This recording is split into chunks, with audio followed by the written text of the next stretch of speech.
You're listening to The Globalist, first broadcast on the 15th of May 2024 on Monocle Radio.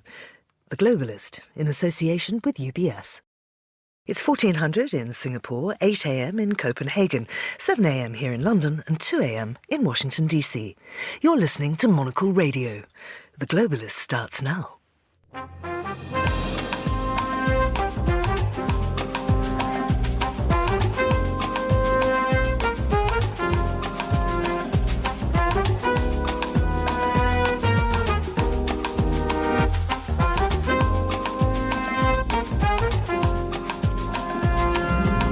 Hello, this is The Globalist, broadcasting to you live from Midori House in London.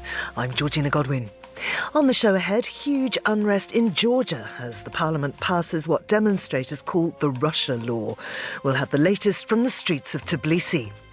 Singapore has a new Prime Minister today. We'll look at how that came about, who he is, and how it might impact one of the world's major financial hubs.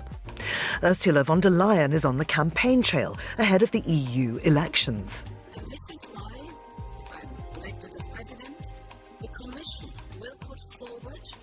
European democracy shield as one of the key priorities of the next Commission.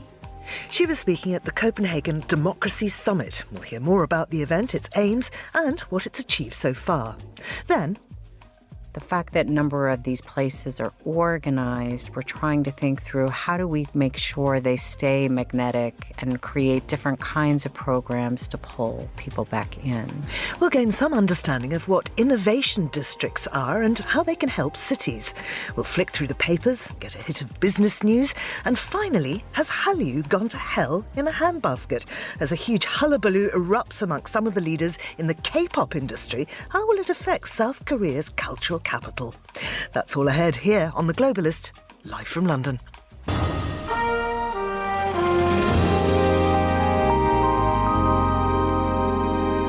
First, a look at what else is happening in the news. Russian President Vladimir Putin says he backs China's plan for a peaceful settlement of the Ukraine crisis, adding that Beijing has a full understanding of what lies behind the situation. The US Secretary of State Antony Blinken paid a surprise visit to Kyiv yesterday and said America will stand by Ukraine until its security sovereignty is guaranteed. And Israeli tanks pushed deeper into Rafah on Tuesday, reaching some residential areas of the southern Gazan border city and pounding the enclave's north in some of the fiercest attacks in months. Do stay tuned to Monocle Radio throughout the day for more on those stories. Now, Georgia's controversial Foreign Agents Bill was passed in the third and final reading in Parliament yesterday, despite huge protests in the capital, Tbilisi. The demonstrators have described the bill as Russia's law and are concerned that it will mean that the country will not be integrated into the European Union. The bloc itself says the law is incompatible with EU values. Police used tear gas against the crowds and there was even violence in the chamber. Well, I'm joined now by Giorgi Tabagari, who's founder of Tbilisi Pride and a civic activist. Giorgi, many thanks for coming on the show. Now, we've been reporting this story for some time, and as we've seen, these protests have been ongoing for weeks, and they're some of the biggest demonstrations seen in Georgia since it regained independence from Moscow back in 1991. I wonder if you can describe to us what's been going on the streets. Good morning. Thanks for having me.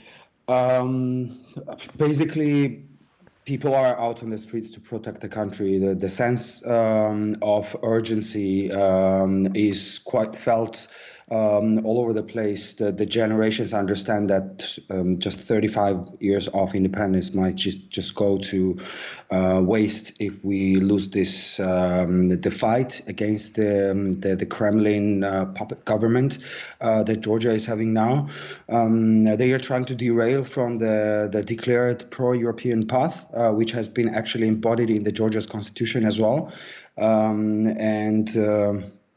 By adoption, this Russian bill, which pretty much identifies everyone from the civil society organizations who is getting foreign funding as foreign agents after the bill is enforced. It kills off the very foundation of Georgia's democracy, and people have a very strong understanding of the processes that are happening, because all of this have already took place in Russia back in the time when this the bill started working in 2012. So all of this are present in the mind of the protesters, and this is why the consecutively so many days people are on the streets, and they will continue to do so until the bill is withdrawn or the government has resigned. Because the bill actually was postponed once before. I mean, there's a precedent for the people actually being able to interfere in this process. Yes, indeed. Last year, they had the first attempt to pass this bill, and after they had to withdraw after the mass protests last year, very unexpectedly, they put back this bill again on the agenda earlier in April. Just to give a context to also the listeners, this is basically not only happening in Georgia, but in many other places where Russia is usually strongly present or is intending to be strongly present. The same is happening in Abkhazia, which is occupied by Russia. Like the bill is proposed simultaneously there. Kyrgyzstan, Bosnia, they are trying to sabotage the pro-Western government in Armenia now. This is all happening together with fighting the actual war in Ukraine. So all of this is happening simultaneously, basically, in this former Soviet space. And unfortunately, Georgia is one of them as well. And is that done out of fear? Are people afraid that Russia will invade as it has done in Ukraine? They don't need to invade because in Ukraine, Ukraine had the pro-Western government, and as you remember, there was Maidan years ago, which costed the Putin's puppet to leave the government. In our case, unfortunately, in 2012, when the government changed, they slowly showed their faces, and now no one is doubting that this government is inclining to the Kremlin direction. And so they don't need to go into the military battle because they already have people who are putting forward Russia's interests in the government. So at the moment, I don't expect any military engagement from the Russian side. But if the process will evolve as it happened in Ukraine, basically what I'm trying to say is that a lot of things depend on how things will go in Ukraine. If Ukraine falls, everyone has an understanding that Georgia, Armenia, and all of these small countries will fall because basically we are in this together. So Georgian Dream, the party behind this, says it's not against Europe. But of course, as you say, it's accused of unwinding all of the progress made since the Rose Revolution back in 2003. Who is Bidzina Ivanishvili, who it seems to be the man driving this big oligarch? Yes. Bidzina Ivanishvili is this self-oriented person who he has been behind Georgian Dream ever since they came into power. He's a billionaire. He found his fortune in Russia. He had dual citizenship, Russian, like French and Georgian, and basically it was like when they came into power, he moved into the shadows, and he's managing the government without being actually responsible for anything, which makes things a little more complicated. And he's closely connected to Kremlin. There are several recordings, audio recordings, and different information about how he is closely in touch with Kremlin-affiliated people. And there are like a couple of facts which everyone knows that happened since 2012. For instance, like not a single Russian spy has been identified ever since Georgian Dream came into power, which is very strange if you look at the geographical location and how Russia operates in general. They haven't allowed a lot of critical voices from Russia when there was this mass movement from Moscow to Georgia. And usually there hasn't been any single critical statement which involves Putin and Russia made by this man. So whether he is connected with Kremlin out of fear or this is just a special operation that usually Russia does in the neighborhood, I don't know exactly. Obviously, we can speculate, but the thing that he is closely connected to Kremlin and putting forward the laws, which is only endorsed and liked by Kremlin-affiliated people at the moment, and everyone else, the EU countries, the European Union institutions, and the US, everyone is warning Georgia this will drift away the country from the European integration path. They still adopted it with a third hearing. So at this point, we are not really doubting what are the motives and intentions of Bidzina Ivanishvili. But the draft now has to go to President Salome Zurabishvili. She said that she will veto it. So what happens then? Lately, since Salome Zurabishvili became more and more vocal about the policies of Georgian government, she's been vetoing a lot of different bills. And couple of bills have been very harmful that has been vetoed by the president, and usually what they do is that the majority in the parliament is overruling the veto. We are still hoping that the protests and the backlash that they are getting from the society is going to affect, and they might just not overrule the veto this time. But this is we don't know, obviously, until that happens, how things develop, because things are changing every day, and everything is like very volatile at this point in Georgia.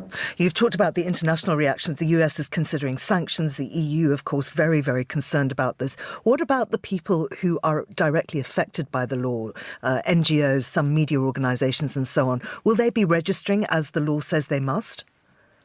They say no one is planning to register. This is coming from the critical independent organizations that are usually not, who are usually getting the funds from different foundations. But there are also like gongos that we call this, the government-led civil society that might just register. But generally, like, who is going to take the status of the foreign agent? This is madness. No one is going to voluntarily register themselves as a foreign agent in some sort of a database. So that's why even if the law is passed, people who are behind these organizations, and they are saying very openly that they're not intending to register themselves as foreign agents. We've seen how this went in Russia. Even singers and public figures from the Russian society are now named as foreign agents, and they have to declare it that way, because over the course of 10 years in Russia, the law became an oppressive document which doesn't leave any room for democracy and fundamental rights, which was so far the case in Georgia. Giorgi, thank you very much indeed.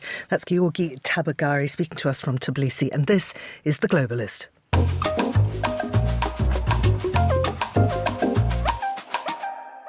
Just coming up to 13 minutes past 1400 in Singapore. That's 7:14 here in London.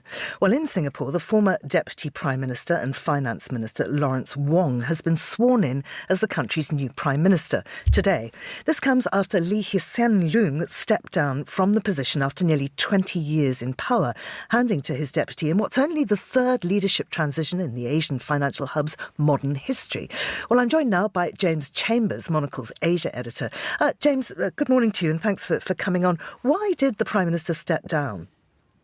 I should mention, Georgina, that it hasn't actually happened yet. It's happening this evening in Singapore, which is slightly odd to have such a transition happen at night, but it will be happening today, and it'll be a huge day for Singapore because, as you mentioned, the current Prime Minister, Lee Hsien Loong, has been in the job for 20 years. But he has been signalling that he wanted to hand over power. He is 72. Way back in 2012, he said that he wanted to resign by the time he turned 70. That would have been in 2022, but a little thing called COVID came along, and that delayed things somewhat. So this is a transition, a handover of power that's long been in the works, but still. After being in the job for 20 years, it's still a very big day for Singapore. So what can you tell us about the new man? What is Lee Wong's background? Lawrence Wong, I beg your pardon. Lawrence Wong, he's young. He's 51. He He's an economist. He was a civil servant for a long time and then entered parliament in 2011. He wasn't the first choice to succeed Prime Minister Lee, but he does, seem to be very well liked. He's a man of the people, unlike some of his predecessors as prime minister. He grew up in a very modest, humble background, like most people in Singapore. He grew up in a public housing estate. His father was born in China and came to Singapore, and so he does have this kind of down to earth man of the people reputation, not one of the elite. And you can see that in the way that he has been communicating with the people so far. One of his biggest jobs, high-profile jobs, was leading the kind of COVID task force, and so he did these regular press conferences, and that's something that he obviously wants to continue. When he took to the airwaves on Monday to announce his cabinet, he did say that there will be a lot more press conferences, and he kind of does want to improve the communication between the Prime Minister and the public. So I guess the message there he's going to be a lot more accessible and a lot more open. And so what do you think that means for Singapore? Well, I think the fact that Prime Minister Lee has decided to hand over now, before the next election, which must happen by November next year, is a signal that the people in charge of the People's Action Party, which is the party that has always ruled Singapore since independence, are confident that Lawrence Wong has proved himself, and he is the man who can lead the party into the next election. Because there was this Prime Minister Lee did make it clear that he may stay on to lead the party until the next election and then hand over. So the fact that he has decided to go now means that he does have confidence that Lawrence Wong can lead the party into the next election and can kind of keep the PAP in power. So as we look ahead, that is going to be the most immediate test for Mr. Wong, and we won't have much time to wait until we see whether he is a popular choice in Singapore. Because right now, it is important to note this transition is very much within the party. This is the PAP deciding to hand the job from one of their people to another. The people of Singapore haven't had a say in this yet, and we'll have to wait until the next election to see what they think. And James, finally, Singapore is obviously a huge financial hub. Has this affected the markets at all? This has been a transition that's been long in the making, and also the Prime Minister Lee signalled last month the exact date of when he would step down. So everyone's kind of priced this in. Everyone knew this was going to happen. Obviously there will be a bit of everyone will be keen to see how Mr. Wong handles it. But it's not like he's going to be handed the reins and having to do it all himself. Prime Minister Lee is continuing on as a senior minister, so he will still be very much in the room and advising Lawrence Wong on how to manage Singapore. So on that front, I wouldn't think the markets would be too worried. But of course, it comes at a very difficult time for global relations. Singapore has this very unique role at being a country and an advisor that's trusted by both Beijing and Washington. It's seen as the kind of the middleman that can speak to both of those superpowers. So that'll be perhaps one of his other big challenges on the international front, to see if he can kind of keep the peace in a way and continue Singapore's role as the kind of mediator, the Switzerland of Asia. James, thank you very much indeed. That's James Chambers there. Now, still to come on the programme. I'm super shy, but wait a minute while I make you mine. Controversy rocks the world of K-pop. We'll have the latest. This is The Globalist. UBS has over 900 investment analysts from over 100 different countries.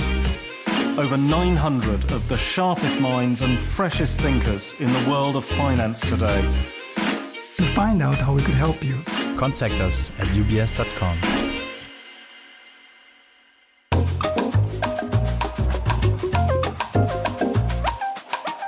Well, Well, let's continue now with today's newspapers, and joining me in the studio is political journalist and author Terry Stiastny. Good morning to you, Terry. Good morning. Now, controversy may well be rocking the world of K-pop, but why is Neil Young suddenly making the headlines in Kyiv? Yes, Neil Young, courtesy of Antony Blinken, who, after his obviously more serious discussions in Kyiv, where he was talking about air defence and talking about the US aid package for Ukraine, decided to go to a bar after he'd had an evening where he gave a big speech talking about Ukrainian courage. And he went to a bar, apparently called Barman Diktat, a speakeasy-style bar in central Kyiv, The Guardian is reporting here. And he joined the Ukrainian band 1999 on stage, and he played Neil Young's song, Rockin' in the Free World. And he's playing this sort of red electric guitar. And it's, if you listen to it, it's clearly not very rehearsed. It's clearly they're all trying to pick it up, and he doesn't actually play for very long. But I think, interesting that he chooses there to go and sort of play in a band and go and say, we're fighting not just for a free Ukraine, but for the free world, and the free world is with you too. And there's been a little bit of criticism of him for doing that, but I think generally it's the kind of thing that will probably come across quite well. I mean, it was clear that they weren't all entirely playing the same song at the same time. But I want to know, does he bring his own guitar? If he's Antony Blinken, he's travelling around the world. Is he travelling with a guitar and an amp, just ready to jump in and jam with a band wherever he finds one? Let's talk about what the sort of serious side of the visit, because he has promised that long-awaited $60 billion of Ukraine aid will make a real difference. And he's really pushing for it to come. It was a very reassuring visit at a time where Kyiv is really on the back foot here. Well, yes, exactly. I mean, looking at, the Russian offensive going on, I mean, he was saying that, this is a challenging time, that the help was coming. Some of it had arrived, or more of it would be arriving soon, and saying that this was going to make a real difference. So I think, really what this visit was trying to provide reassurance, trying to say that, we are still with you, we are helping you, and, trying to be more positive. It was described here in this speech at the university of trying to inject an air of positivity about the future. And just looking at what is happening in Kharkiv, the Russian offensive there risks putting that second city back in Russian artillery range for the first time since 2022. Yes, it does seem to be very closely fought. Russia has been seizing some villages in recent days. They're trying to move towards another town, Vovchansk, and they're saying this could be the first town that, once it had been already liberated by the Ukrainians, then it could be reoccupied by the Russians. So obviously, people are extremely worried about this, and the time is absolutely of the essence here.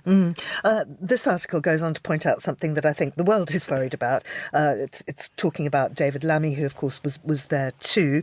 It says that he talks about British support for Ukraine reaches across the parties, but of course that's not the case in the US, and we know that aid was held up largely because of Donald Trump and his supporters, and people are extremely worried about what a change of president will mean. Well, yes, I mean, exactly, because I think, although this is a message of reassurance from the current government, and they want to get the aid and the support for Ukraine there as quickly as possible, obviously, come November, if there was a change of government, that could change really quickly. And, I'm sure Zelensky and his colleagues are, concerned about that, and they're trying to keep up the pressure on the US as well from their side, and sort of say this is really vitally important for them.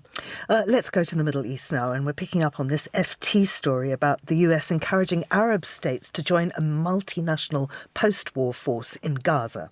Yeah, I think this is a really interesting story in the Financial Times, and it's not one that I've seen elsewhere yet. And it does sound like something that is a long way off, but it's just an idea of the way people are thinking at the moment. So there is a suggestion that the Biden administration is trying to get Arab states to join into a peacekeeping force in Gaza at some point in the future. They've been talking to Egypt, the UAE and Morocco about this. But I mean, there's obviously lots of problems potentially with this. But so one of them is the Arab states have said, we would like the US to lead this, but the US doesn't want to actually go and send troops into Gaza. So how do you lead a peacekeeping force if you don't actually have boots on the ground? And another issue is the conditions that the Arab states would want to put on this. They say the US would have to recognise a Palestinian state before they form some kind of an international force. And there are other states like Saudi Arabia, which in this report said doesn't want to do this because they fear that they'll be seen to be complicit in Israel. So this is a kind of an interesting long-term idea, Washington trying to get momentum for a stability force. But, there's so many questions between here and there as to how this might possibly work out. Of course, because as part of the process, they want Gaza to be administered by a reformed Palestinian leadership.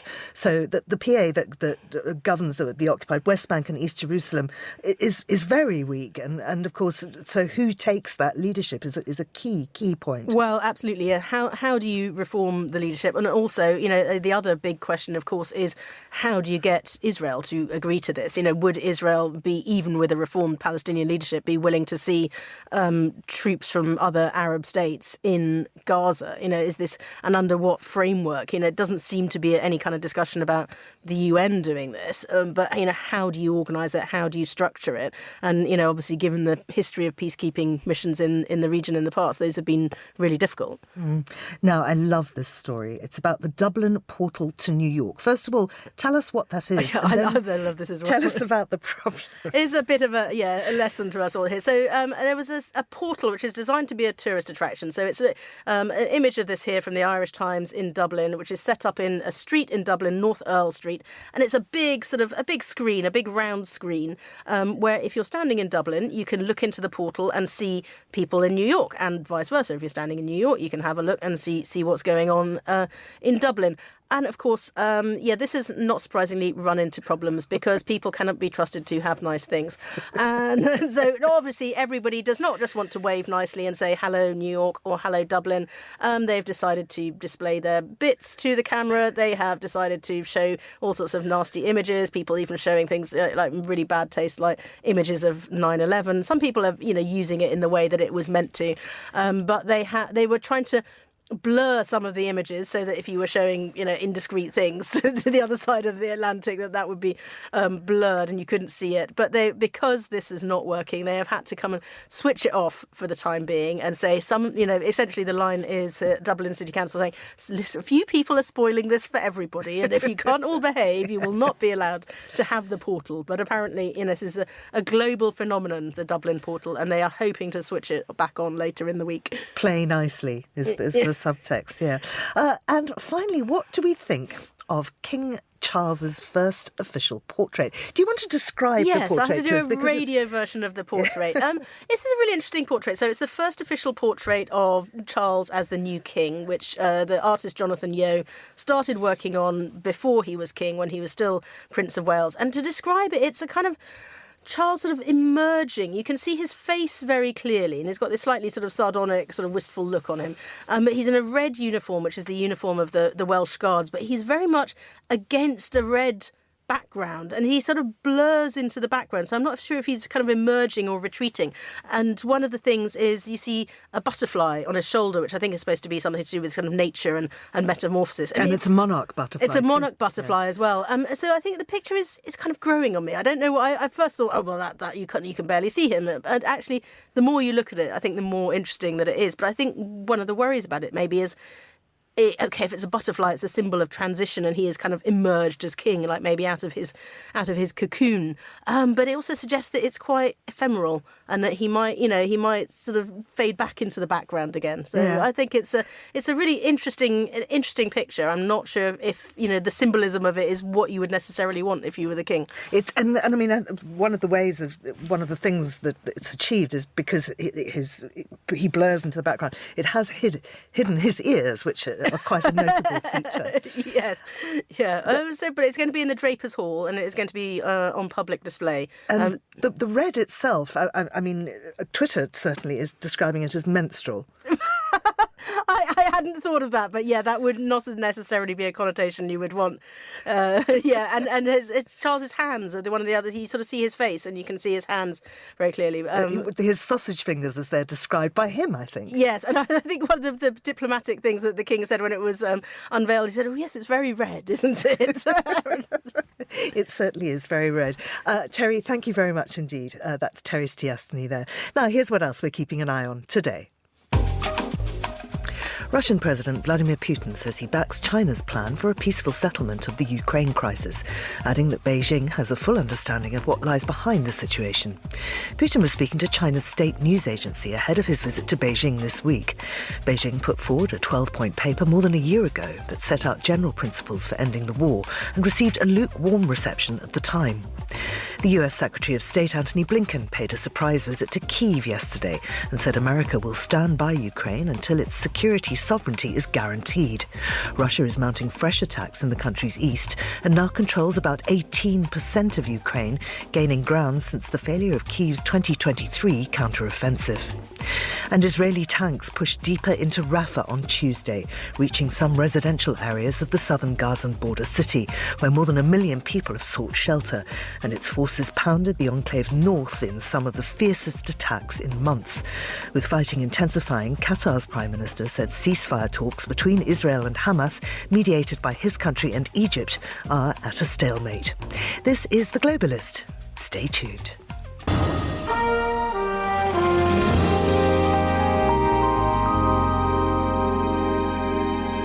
The 7th annual Copenhagen Democracy Summit, which began yesterday, wraps up today at the Royal Danish Playhouse.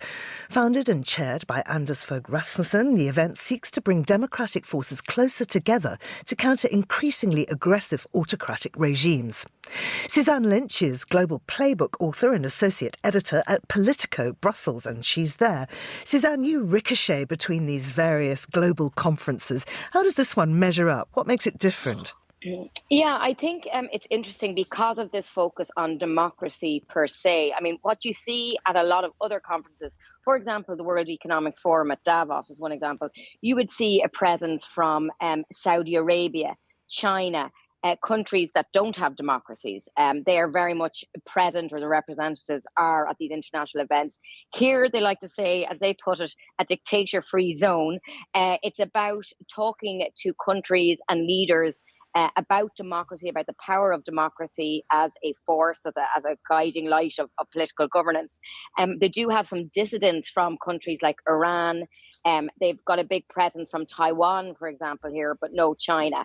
So I think that will be one of the kind of distinctive factors of this conference that's, as you say, finishing up here today. So before the conference started, you sat down with Anders Fogh Rasmussen, as well as founder and chair of the event. He's also the former Danish Prime Minister and NATO chief. He started with some good news. Tell us what he had to say. Yeah, they have done a very wide-ranging survey. More than 60,000 people were surveyed for their democracy perception index. And it found that most people still value democracy. No matter what country you live in, even if you live in a more of an autocratic state, that democracy is seen as, the most viable kind of political system. So he sees that as a positive. However, there were some interesting findings too. It found a big disparity, and this is becoming a big issue, I think, for the West, between how Europe and the US views Russia and the rest of the world views Russia. So since the invasion, the full-scale invasion of Ukraine, which is now well over 2 years ago, we've seen the US and the EU sever ties, essentially, with Moscow, impose sanctions. This survey showed that most of the rest of the world, people don't want to do that. They want to maintain ties with Russia. So this is highlighting a problem that the international community faces now, and that Zelensky and the Ukrainian leadership faces, how to get the rest of the world, the so-called global south, on board and to ensure it's very much on Ukraine's side in this war against Russia. And what was Rasmussen's take on Ukraine's NATO membership? Yeah, so this is going to be a big topic over the next few months. We've got the NATO summit coming up in July in Washington, D.C. And Rasmussen, who's been working with the Zelensky government on a possible peace plan, has also strongly come out. They've issued another report here calling for NATO membership for Ukraine. Now, this is obviously a contentious, controversial issue. It's not something Russia wants. But he makes the point that Ukraine's future is with the Western Euro-US alliance, and that you need to include Ukraine in NATO. If there's an argument that you cannot allow a country that's at war to join NATO, he says, well, that's only going to perpetuate the war. That's going to give more reason for Putin, perversely, to keep going with the war if he knows that if Ukraine remains at war, it won't join NATO. That's his argument. Now, he's saying that they won't join, tomorrow, that there will be a process, but at the very least, at the July summit in Washington, D.C., that accession negotiations should be offered, should start with Ukraine at that summit. Now, Ursula von der Leyen is there, but interestingly, not as European Commission chief. Tell us more about what she said. Yeah, that's interesting because, we're only a few weeks away from the European Parliament elections, a big moment in European politics. And Ursula von der Leyen herself is effectively campaigning. She wants to have another 5 years at the top of the European Commission. So she was a very late addition to the schedule here, but she did arrive and she was doing some other campaigning here in Denmark too. Now, she came out with a very strong call saying that if she is re-elected for another 5 years, that she would introduce she's calling a European Democracy Shield. And that's about trying to counter disinformation in election years in particular. It's a very, very big focus at this summit. We're hearing from people from Taiwan, people in the US, and people in Europe about efforts, about misinformation, about viral videos and electoral disinformation that is penetrating, particularly on social media, ahead of elections in established democracies. So von der Leyen promising there that if she gets in for another 5 years, that this is going to be a priority for the next European Commission. Have there been any significant announcements so far? Well, I think the Ukraine piece is the biggest. This report that came out, Zelensky's top advisor, Yermak, has been here. We also heard from the Ukrainian defense minister remotely. And I think that this report that was launched here about Ukraine's membership and what's next in terms of its integrating into the Western European Defence Alliance is going to be crucial in the next few months about where things go next for Ukraine. We've also got a peace summit coming up soon in Switzerland as well. So this kind of global perspective on Ukraine is gathering pace as a topic here, particularly as Ukraine is losing, or not losing, but things are not going particularly well in the northeast of the country. So I think that's significant. Also, we heard from the Taiwanese president and the incoming Taiwanese leader there. Again, a lot about disinformation about how Taiwan is trying and has successfully countered outside interference in its own election process. Obviously, a big election there earlier this year. So Taiwan has got a big presence here. Armenia as well. The Armenian prime minister is here. He faced some protests, though, because there have been arrests in the Armenian capital just this week, in fact, with democracy activists protesting, calling for his resignation about a peace deal he is getting into with Azerbaijan. So, around the fringes, even though it's about democracy, we can see that in some of these countries that are represented here, in their own domestic situation, things are not all rosy. And we're seeing that bit of dissent here on the fringes too. And finally, what's on the agenda today? Well, today we're going to hear a lot about tech and efforts to try and use tech, AI, generative AI, as a force for good in democracies. Obviously, we know a lot about the malevolent use of this kind of technological advances and development, particularly in the field of AI, and how that can impact electoral systems, essentially. So instead, today, we're going to hear from a lot of young tech entrepreneurs from countries like Ukraine, Moldova, Georgia, Armenia. And we'll also hear from some Taiwanese officials. And we're going to have an address by the former Finnish Prime Minister, Sanna Marin. Again, she's actually going to be talking around this area of democracy and technology and freedom. But there will be an address by her later on this morning. Suzanne, thank you very much indeed. That's Suzanne Lynch there, and you're with Monocle Radio.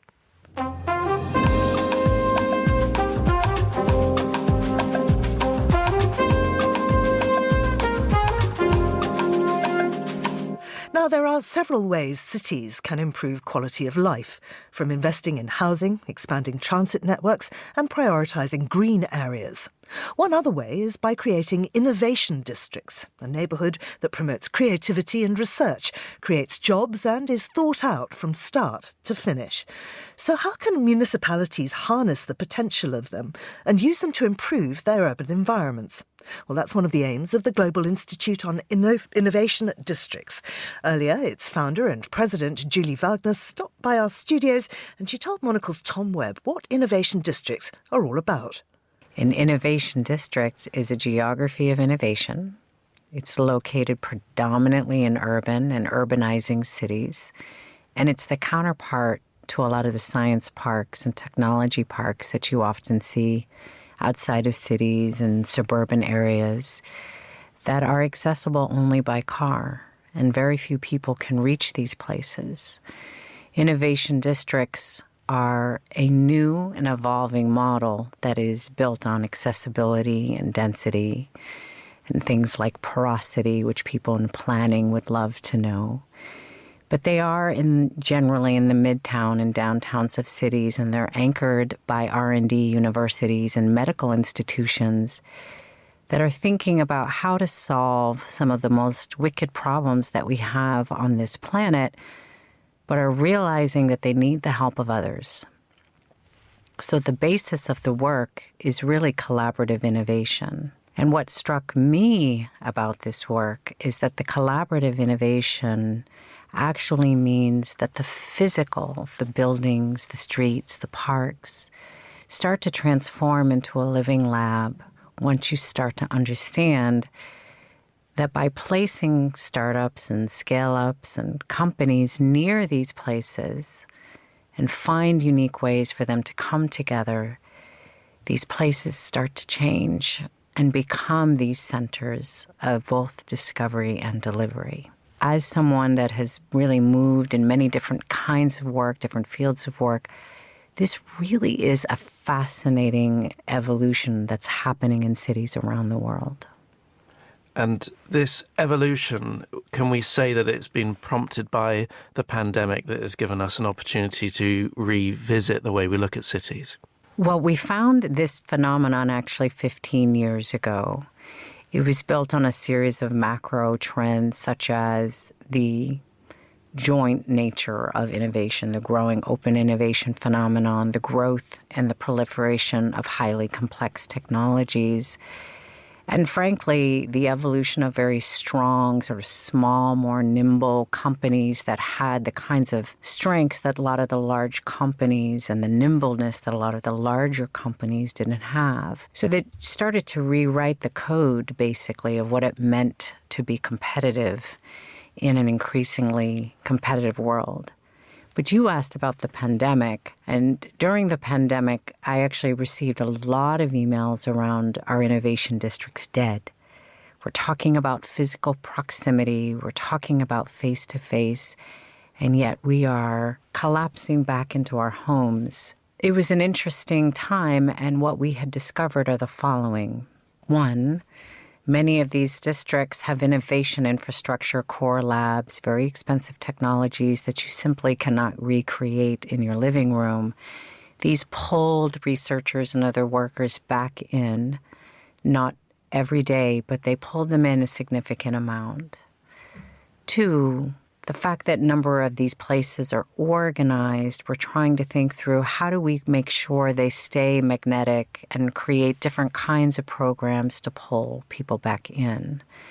So while some of those more traditional downtowns were really struggling, these districts were trying to reinvent themselves even in the midst of the pandemic.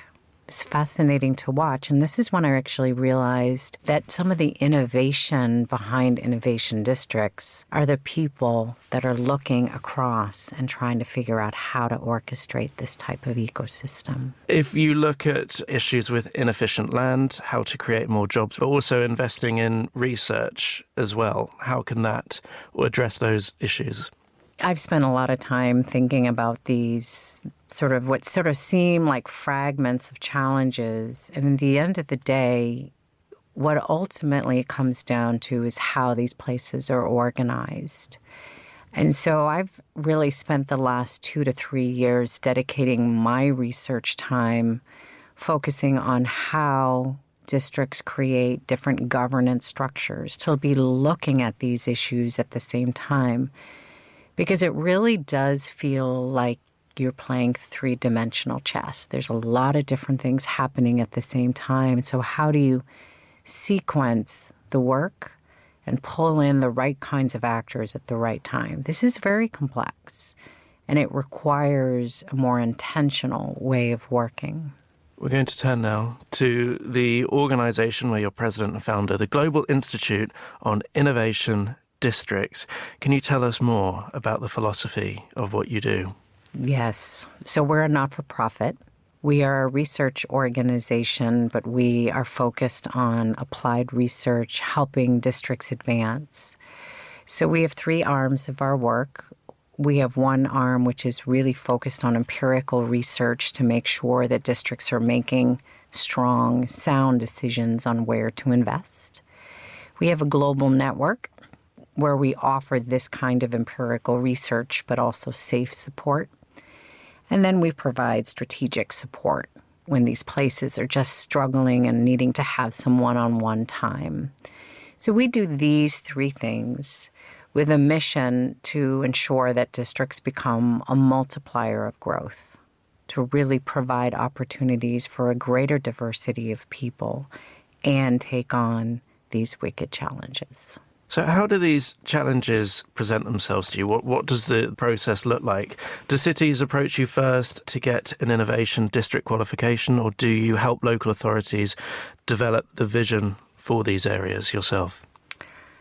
I generally find they come to us. They find us because we write and we share a lot of our insights that we think are both empirically grounded and very sensitive to the changing macroeconomic and global forces. So we're often approached by national governments, state governments, city governments. We're approached by universities and medical institutions. We're approached by forward-thinking developers that have a long-term view. And they all come to us with different questions, with different starting points, but with the aim of how do we turn this idea actually into a true manifestation where we are becoming that multiplier of growth. How do we begin? Julia Wagner there, president and founder of the Global Institute on Innovation Districts, speaking to Tom Webb. This is The Globalist on Monocle Radio. UBS is a global financial services firm with over 150 years of heritage. Built on the unique dedication of our people, we bring fresh thinking and perspective to our work. We know that it takes a marriage of intelligence and heart to create lasting value for our clients. It's about having the right ideas, of course, but also about having one of the most accomplished systems and an unrivaled network of global experts. That's why at UBS, we pride ourselves on thinking smarter to make a real difference. Tune in to the Bulletin with UBS every week for the latest insights and opinions from UBS all around the world.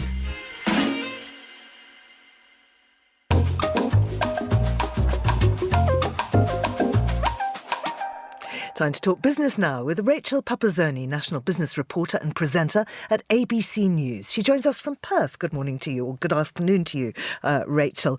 Let's start with a US inflation data. That's going to be released later today. What are you expecting? Yeah, and interestingly, Georgina, for most of this year, it's come in much hotter than economists had expected. So eyes will be closely scrutinising the numbers as they come in later today, local time, or while I'm sleeping later tonight. So this is a very important test of data that will come through. The expectation that is that it will show annualised inflation at 3.4%. And the reason why we're so keen to see what this number will show us is that with each month that has passed so far this year and the number coming in higher than expected, that has directly pushed back expectations for a rate cut from the US Fed, with some speculation as well about whether we would actually see rate hikes from the central bank.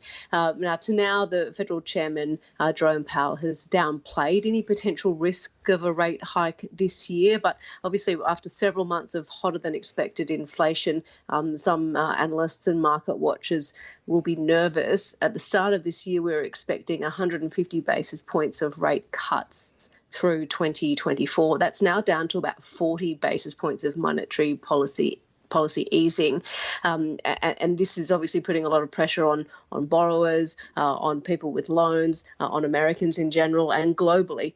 Central banks where I am, where you are, all around the world are closely watching to see what the US Fed does and whether it'll be the first mover or not, and how we all follow that. So important piece of data tonight.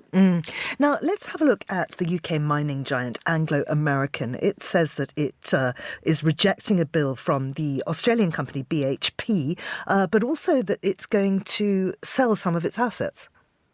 Yeah, this is quite an interesting story that seems to develop every day. BHP putting in an increased offer for Anglo American at the start of this week, and then Anglo American rejecting that second increased offer, which valued Anglo American at $64 billion US. Anglo American now determining it will divest the company and sell off part of it and essentially get rid of those less economical parts of the business. And from a domestic point of view, where I sit, that includes 5 coking coal mines in Queensland. And this is interesting because we've actually seen BHP and Rio Tinto do very similar things in the last few years, where they've sold off the less sort of money-making and less environmentally friendly and therefore less popular parts of their business and really focused down and drilled down on the most profitable parts of the business. Anglo American says that by doing this, that they'll lower their global costs by $1.7 billion US. But it also does raise questions as to where that leaves BHP and its tilt at trying to acquire some of Anglo's assets. And this affects the economy in southern Africa. 2 huge diamond mines, of course, in Botswana, and that's De Beers, which is part of the business that they're considering selling. That's right. So De Beers is obviously the biggest diamond business in the world, owned by Anglo American, and that was one of the sides of the business that BHP was not interested in, and part of BHP's initial takeover bid included the sale of a number of assets, including De Beers, including its iron ore business in South Africa. At this stage, Anglo American's plan would sell De Beers but keep the iron ore assets in South Africa.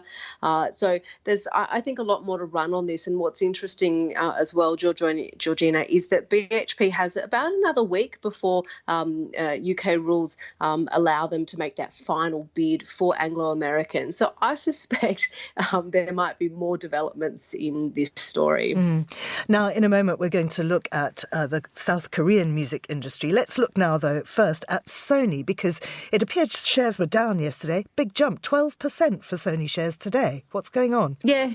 Huge jump, and that's because Sony announced today that it will pledge to boost shareholder returns. It'll take some time to do that, but it's promised to gradually increase dividends with a target of 40% of total payout ratio by the end of the financial year in 2027. It's also announced a big share buyback scheme today, worth $1.6 billion US or 250 billion yen. And this obviously comes off the back of some pretty poor numbers for the company. It's also talking about expectations for its PlayStation 5 sales to be about 18 million units this year. And it's acknowledged that it's really overhauling that side of the business to make that more profitable, different lines of reporting and executives overseeing it. And it's also reportedly rethinking its bid for Paramount. It's in a conglomerate reportedly interested in buying Paramount with another firm, Apollo Global Management. So I guess, like what we're seeing with Anglo American, a real sort of stock take of where Sony is and the best way to make it a profitable business into the future. Rachel, thank you very much indeed. That's Rachel Papazzoni there in Perth. You're listening to The Globalist on Monocle Radio.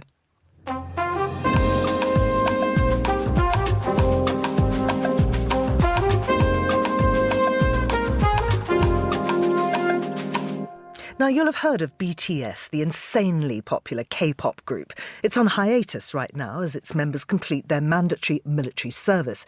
But it has made the company behind it, HYBE, huge amounts of money, a profit now threatened by the producer of NewJeans from the same stable and arguably today's hottest K-pop act, who's gone public over her dispute with the parent company. Well, Bernie Cho is president of the Seoul-based K-pop agency DFSB Collective. He's joining us now from Los Angeles. Bernie, many thanks for coming on the show. I wonder if you could tell us what this scandal's all about. Let's begin, for listeners not familiar, with who Hybe and NewJeans are. Okay, let's take a step back before we move forward. But Hybe is arguably probably the fourth largest music company in the world.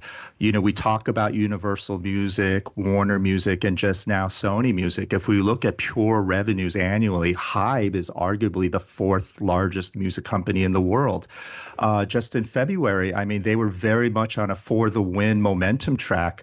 The IFPI showed that they had 3 of the top 10 music artists in the world, number 217, number 7 TXT, and number 8 NewJeans. And again, if we looked at Hybe as a music label, they had 40% of the top 20 best-selling albums in the world last year. So they're huge, they're massive, they're definitely living up to the hype. Now, at that time, Hybe was going to become the first Korean entertainment company on KOSDAQ, the Korean Stock Exchange, to be listed and to be categorized and, more importantly, classified as a conglomerate. That's how much revenue they were pulling in, multi-billion dollars in revenue.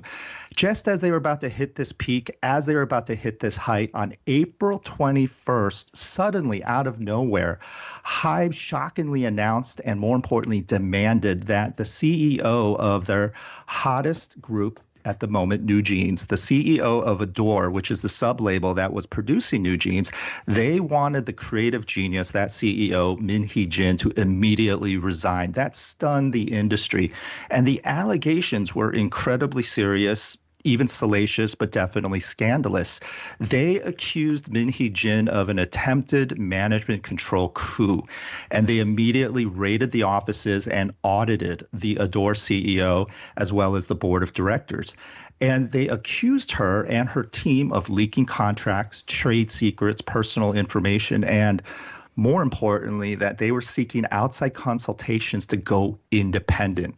And as a result of this sudden raid, the value from April 21st to as of today, the value of Hybe stock has dropped nearly 20%. And to put that into perspective, that's over 1.2 trillion Korean won, or nearly $1 billion. Wow. Bernie, can I just ask you, does this devalue the whole concept of Hallyu, cultural influence? Well, what's really fascinating and interesting is not one, not two, not many, but pretty much all of the top Korean entertainment companies, whether they be TV production companies, film studios, but more importantly, music companies, are all publicly traded on the Korean Stock Exchange. And as a whole, the entertainment industry, the media industry, the pop culture industry, it is the second largest consumer goods export out of Korea. And because all of these companies are publicly traded, they're very much held to a very high standard in terms of financial transparency, but more importantly, accuracy. Now, Hybe has touted and really pioneered this idea of a multi-label concept in Korea. And for all intents and purposes, it was really looked at as a case study of success. Now it has quickly become a cautionary tale of what could possibly maybe go wrong or worse off the rails. And so a lot of people have been watching closely not only the dirty details of the dirty laundry being aired, but more importantly, a lot of lawyers to financial analysts are really studying closely sort of how this even came about, because there is a lot of corporate intrigue, espionage, and complexity involved. And so as a publicly traded company, people want to know, how were these subsidiaries set up so that something like this could, explode and implode and really just put, the whole industry in sort of a dampened mode. Bernie Cho, thank you very much for joining us here on The Globalist. And that's all we have time for today. Thanks to our producers, Vincent McAviney, Carlotta Rebello and Monica Lillis. Our researcher, George Ruskin, and our studio manager, Lily Austin. After the headlines, there's more music on the way. The briefing is live at midday in London, and I'll return on The Globalist at the same time tomorrow. I'm Georgina Godwin. Thank you for listening.